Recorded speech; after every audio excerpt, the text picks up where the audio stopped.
Hola, ¿cómo están? Bienvenidos a este nuevo episodio del podcast Pensar la Imagen. Ya el noveno y el segundo por YouTube también, donde nos podemos ver, donde podemos compartir ideas. Estoy muy contento porque el capítulo anterior, a través de YouTube, generamos una interacción, unos comentarios, unas preguntas, unas dudas y unas posturas bien interesantes que compartimos y que interactuamos ahí. Así que a quienes nos escuchan de las otras plataformas, los invito a que se suscriban también al canal de YouTube para poder interactuar un poco más.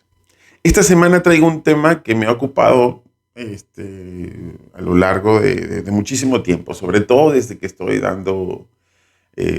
inserto, digamos, en la dinámica pedagógica, dando clases, recibiendo, compartiendo, asesorando, etcétera, que es la idea del referente. El referente en las artes es un gran tema. ¿Qué papel juega el referente para nosotros, ¿no? En nuestro proceso creativo, en nuestra creación? Desde que tengo memoria, la manera de enseñarnos siempre es a partir de referentes, siempre es a partir de mostrarnos. Sobre todo cuando estamos metidos en las artes, la manera de trabajar siempre las clases, sea cual sea desde de técnica, o sea desde procesos, o sea desde abordajes, siempre es a partir de referentes. Entonces, es algo fundamental, es algo que hay que pensar y repensar. Cómo se trabaja con referentes, está bien cómo se ha manejado esa idea de referente en la producción artística. Pues una radiografía que he intentado hacer en los últimos años sobre esta idea, sobre todo a partir de mi inserción insisto, en la educación universitaria, etcétera, y de plantear programas educativos que se dirigen hacia otros lugares pedagógicos, que no es la enseñanza a partir de los referentes. He diagnosticado esta situación, ¿no? que quiero compartir con ustedes. Cuando estamos en un proceso creativo, digamos, en un taller largo, un seminario largo o en una clase larga, un semestre de procesos de creación donde invito a los participantes a investigar, a revisarse qué quieren hablar, cómo quieren hablar, por qué quieren hablar, etc. Se hace un proceso difícil, incómodo. Incómodo porque pues hay que pensar, hay que hurgar, hay que levantar ronchas dentro de nosotros y afuera. Hay que tener una postura sobre las cosas. Y eso nos obliga de pronto si quiero hablar de esto, tengo que pensarlo primero, tengo que tener una postura. Y se hace complejo. Y pasan los 6 meses u 8 meses y todavía no hay una materialización, todavía hay un proceso de pensamiento, etc. Y por el contrario, el otro modelo, que es un modelo desde la primera sesión, es, mira, algo de teoría, pero aquí va. Pum, la primera clase son 10 referentes. Pum, pum, pum, pum. La segunda clase, 10 referentes más. Y la tercera, y ya vemos que al primer mes ya están produciendo, ya se está generando obra. La pregunta es, ¿cuál de esas rutas es? ¿Hay una ruta intermedia sobre cómo el manejo de los referentes, eso que se produce inmediatamente al mes, es una producción humana, propia, particular, tiene un propósito particular de los autores, o es una suerte de fotocopia, es una suerte de copia certificada del trabajo de otros? Por el otro lado de esta ruta, eso de no llegar a la materialidad visual tan rápido, ¿qué tan problemático puede ser eso? ¿A quiénes le funciona eso y a quiénes no le funciona eso, ¿no? ¿A quiénes le molesta eso? Pues nada, si comenzamos a pensar estos dos modelos, pues bueno, ¿a quién beneficia esa producción rápida, esas copias certificadas rápidas? Pues bueno, eso benefician pues las redes, beneficia a la academia, beneficia a la industria cultural, a la industria artística también. En el caso de la fotografía, la industria fotográfica, favorece la industria de los culturales, de las bienales, favorece todo eso. Es decir, favorece al sistema. Y el otro, el que es complejo, el que es problemático, el que exige pensamiento, el que exige contemplación, el que exige revisión, ¿a quién favorece? Pudiéramos especular que posiblemente el único favorecido sea el propio autor. Pero entonces llegamos a la otra pregunta: ¿para quién trabajamos? ¿Para quién nosotros producimos arte? ¿Lo producimos para la industria, para las instituciones, para la academia, o lo producimos para nosotros? Lo producimos para generar conocimiento, para los otros, para interactuar, para interconectarnos con los otros. A partir de esta reflexión, entonces, ¿cómo tratar al referente? ¿Qué significa el referente? ¿De dónde sale el conocimiento del referente? ¿Ok? Y eso es algo que me ha dado muchísimas vueltas. Es algo que lleva tiempo rompiéndome la cabeza pues veo tantos profesores, veo tantos autores que presentan obra, que una tras de otra, alumnos que me dicen, pero profesor, ¿por qué no me muestra los referentes para saber cómo es que se hace eso? ¿Ok? Entonces he detectado una serie de problemas bien interesantes, ¿no? De lo que pueden producir los referentes. Y uno de ellos tiene que ver con cómo nos acercamos, cómo se nos enseña además cómo nos acercamos a los referentes. Nos acercamos como una suerte de copia. Y pues nada, eso sería otra discusión, ¿no? ¿Qué es la copia en el arte? Pues sí, no es un tema aquí de valorar la copia. La copia puede ser muy interesante, como puede ser muy chafa también. El punto es cómo nos acercamos a la idea de copia. Y yo lo que es visto y experimentado es que la mayoría de los autores que se conectan tan directo a los referentes es que copian ya un resultado. Es decir, que lo que buscan copiar del referente es una fórmula, y es una fórmula que no está relacionada con un discurso o con una reflexión, sino es una fórmula de cómo ser, cómo obtener un reconocimiento. Es decir, voy a acercarme a este referente para ver si descubro su fórmula para tener ese mismo reconocimiento, para rápidamente acceder, ganarme un premio, una convocatoria, o que me acepte una galería, o que me acepte un espacio de arte.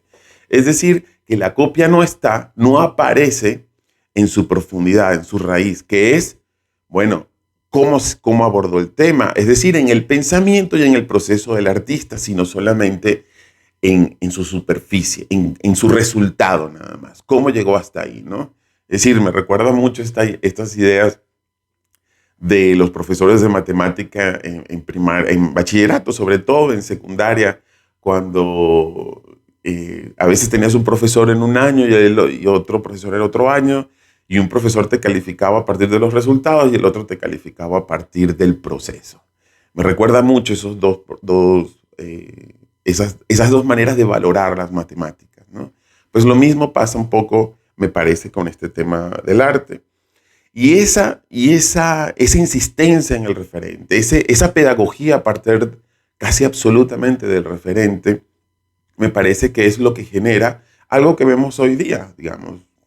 Salimos a la calle, revisamos portafolios, vemos páginas web, vemos cuentas de Instagram. ¿Y qué vamos a ver? Pues una homogenización, no solo visual, sino también discursiva. Es decir, una suerte de estandarización de la producción artística, que es lo que estamos viendo hoy día. ¿Okay? Una producción en cadena, una producción en chorizo, en cualquiera de las disciplinas, en cualquiera de ellas, ¿no?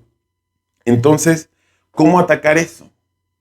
¿O cómo comprender por qué sucede eso para ver qué hacer al respecto?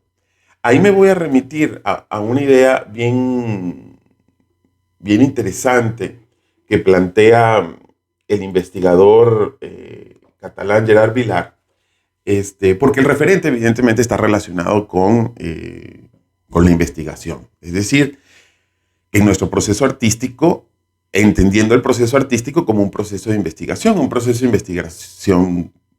como lo quieran, caótico, ordenado, indisciplinado, multidisciplinado, etcétera, ¿no? pero un proceso de investigación artística. Gerard Vilar dice algo bien interesante: la investigación artística, por su carácter indisciplinado y postmedial, no se puede referir solamente al tipo de cualidades artísticas y estéticas de las formas de arte anteriores. La fuerza estética se combina con la fuerza cognitiva, puesto que el sentido de investigación artística es la generación de nuevos conocimientos. ¡Pum! Nuevamente, aquí hay dos cosas interesantes, o que hay que tener claras antes de pensar esta idea de Gerard Vilar. Una de ellas es entender qué hacemos con el arte, ¿no? Ya ubicarnos en esta idea de que el arte es conocimiento, que nosotros lo que estamos produciendo es un conocimiento que va a ser compartido, que va a ser intercambiado con los espectadores o con otros autores, ¿no? Hay que partir de ahí, entender que lo que estamos produciendo es un conocimiento. Entonces, si lo que estamos aprendiendo aportando es un conocimiento en nuestra producción artística, ¿cómo es esa investigación? La investigación se va a soportar solamente en las cualidades artísticas y estéticas de nuestros proyectos, o esa fuerza cognitiva aparece en otros lugares también.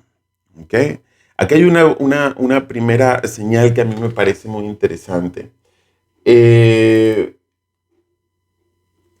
Natalia Calderón y Brenda Caro, dos investigadoras de la Universidad Veracruzana, acá en México, publicaron un libro muy interesante que se los recomendaré más adelante, donde hablan justamente de la investigación artística. Y ahí hablan, es urgente emancipar la investigación artística, hacia nuevas formas de organización que vinculen los saberes académicos y artísticos con la vida y con el sentido común. Situarnos en lo desconocido para aprender nuevas formas de ser, hacer, imaginar y pensar.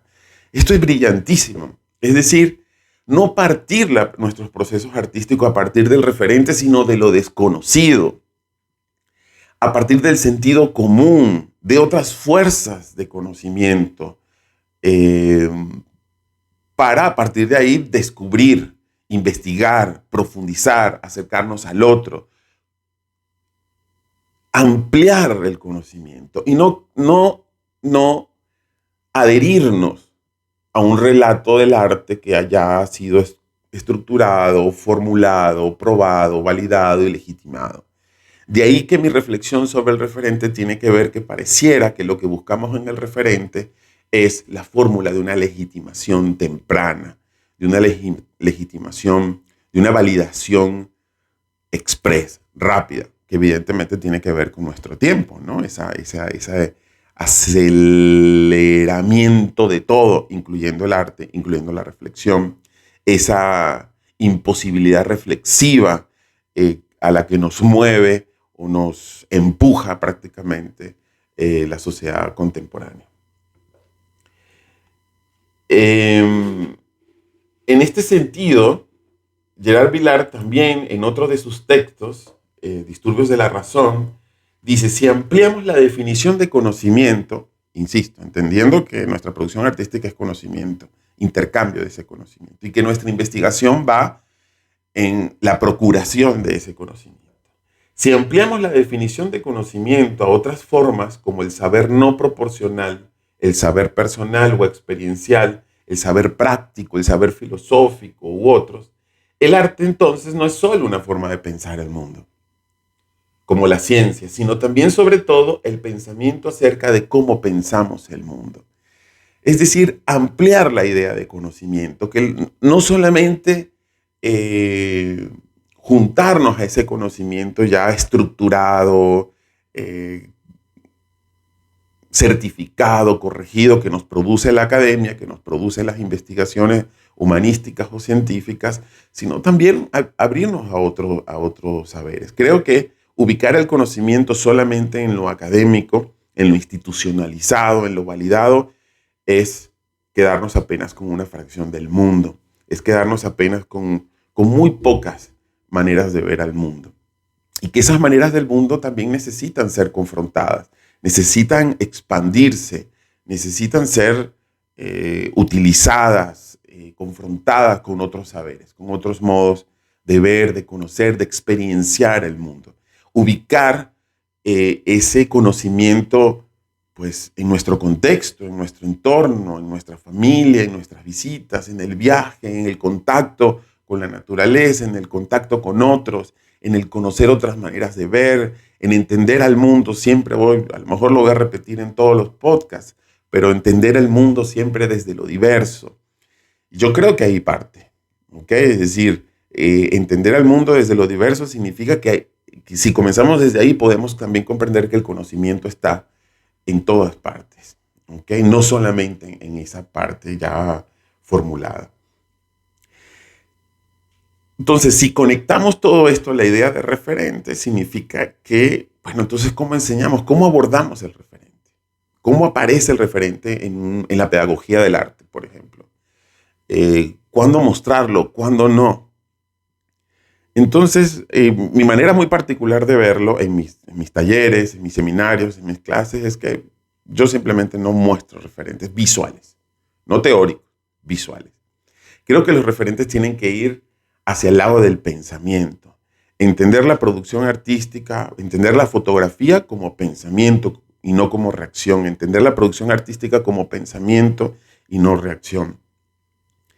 Es decir, no esa reacción impulsiva, inmediata, que mata la capacidad de contemplación, que mata la capacidad de sentir, que mata la capacidad de reflexionar y pensar, de construir discursos sobre temas, sobre emociones, sobre todo aquello que nos acontece alrededor de nosotros. Entonces, el propósito, digamos, de hablar del referente es el cuidado que hay que tener. Estamos en un tiempo hipervisual, estamos en un tiempo acelerado, aceleracionista. Entonces, acudir como herramienta pedagógica solo a los referentes, como creadores solo a los referentes, pues, insisto, lo que produce es una homogenización, una estandarización de los procesos artísticos y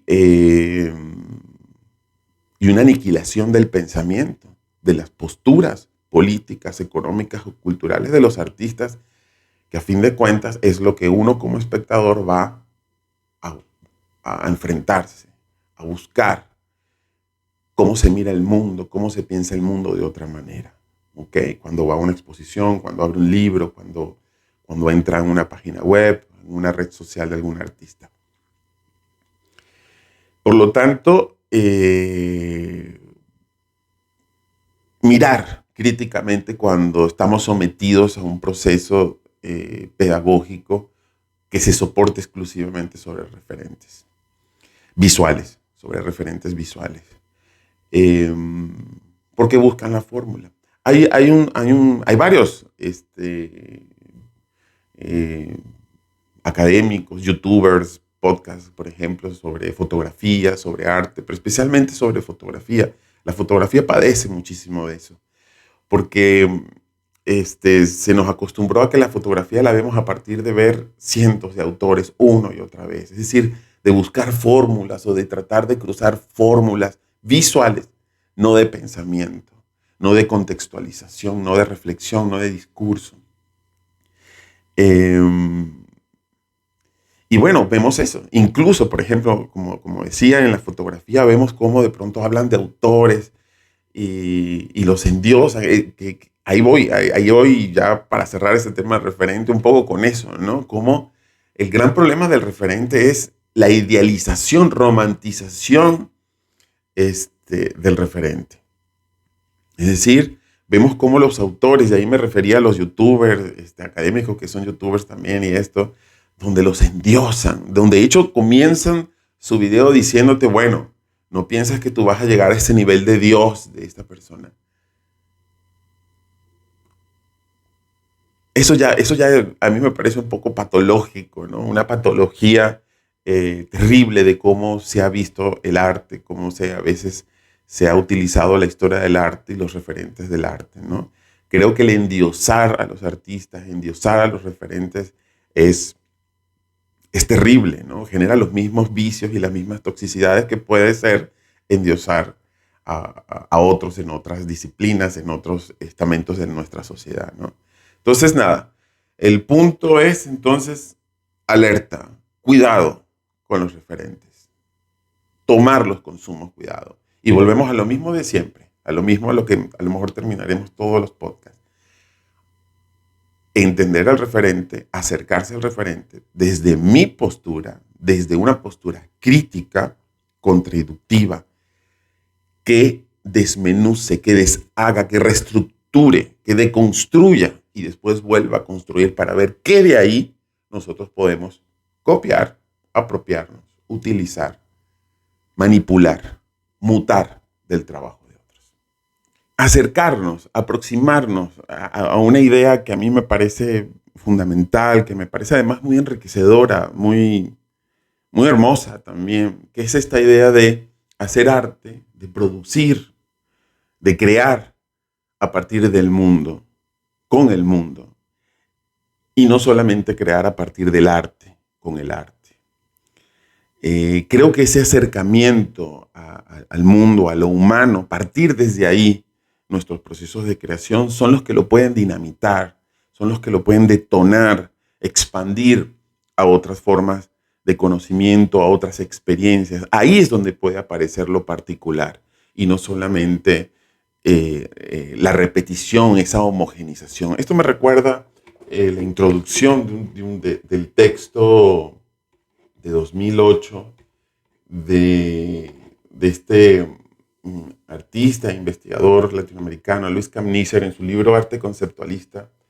Él decía que en algún momento algo se le llamó arte, ¿no? Parafraseando un poco a Luis. En algún momento algo se le llamó arte. Y a partir de ahí pareciera que lo único que hemos hecho es hacer cosas que entren dentro de esa idea de arte. Es decir, solo repetir y repetir una y otra vez. Y que nos hemos olvidado de esa experiencia, como dice él, de esa experiencia, la experiencia que originó esas primeras expresiones, esas primeras muestras o materializaciones o reflexiones a las que en algún momento la historia le colocó la etiqueta de arte, ¿no? Y yo creo que esta idea justamente de hacer arte desde el mundo busca ir a ese punto, a buscar afuera de nosotros, afuera de la etiqueta de arte, esos temas, esa sensibilidad, esas reflexiones, esos discursos, que no solamente le hacen falta al arte, sino que le hacen falta a la sociedad en general, a la sociedad contemporánea en general. Bueno, nada, muchísimas gracias por estar ahí. Los invito nuevamente a suscribirse al canal de YouTube. Por favor, coméntenme de qué quieren hablar. ¿Quieren que extendamos un tema, que retomemos otro? Me interesaría muchísimo poder escuchar también, por supuesto, sus experiencias y sus ideas sobre este tema del referente, que es un tema delicadito, un tema que también sobre todo en el entorno pedagógico, puede resultar un poquito antipático. Muchísimas gracias y nos vemos en el próximo capítulo.